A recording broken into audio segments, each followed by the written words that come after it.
بسم اللہ الرحمن الرحیم۔ السلام علیکم عزیز طلبہ اور اساتذہ کرام، امید ہے آپ لوگ خیریت سے ہوں گے۔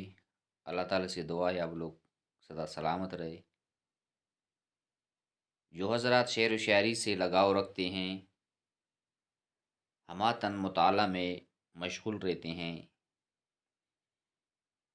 مگر کچھ شعراء ہیں وہ مشکل گو ہوتی ہے، بندہ سمجھنے سے قاصر رہتا ہے اور مطالعہ میں خلل پیدا ہوتا ہے۔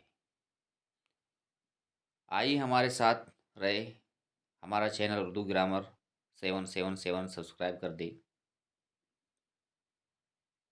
عزیز طلبہ، اسکرین پہ دیکھ رہے ہیں مرزا غالب کا مشہور شعر ہے، کہتا ہے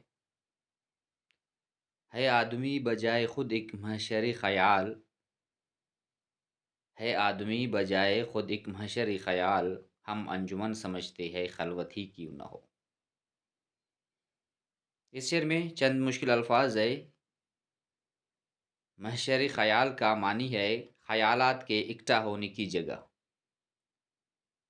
انجمن کہتے ہیں بزم کو یا محفل کو، اسی طرح خلوت کہتے ہیں تنہائی یا علیحدگی۔ اس شعر کا مفہوم ہے انسان اپنی تنہائی کو اپنے خیالات سے ہمیشہ آباد کیے رکھتا ہے۔ ان کا تشریح ہے،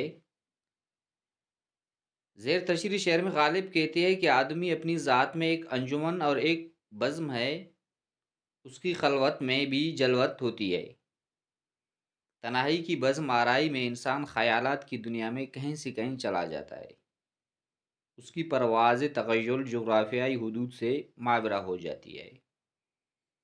بقول شاعر کہتا ہے، تو جیسے میرے پاس ہے اور محو سخن ہے، تو جیسے میرے پاس ہے اور محو سخن ہے، محفل سی جما دیتی ہے اکثر تیری یادیں۔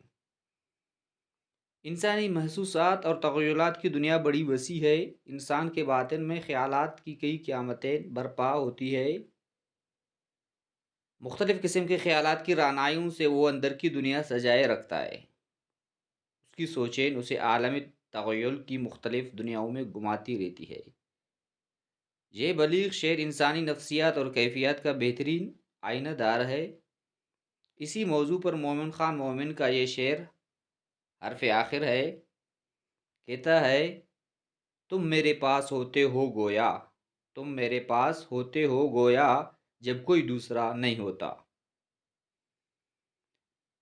عزیز طلبہ، زیر تشریح شعر کے حوالے سے کوئی مشکل ہو نیچے کمنٹ میں پوچھ سکتے ہیں۔ ملتے ہیں پھر اگلے لیکچر میں۔ اللہ حافظ۔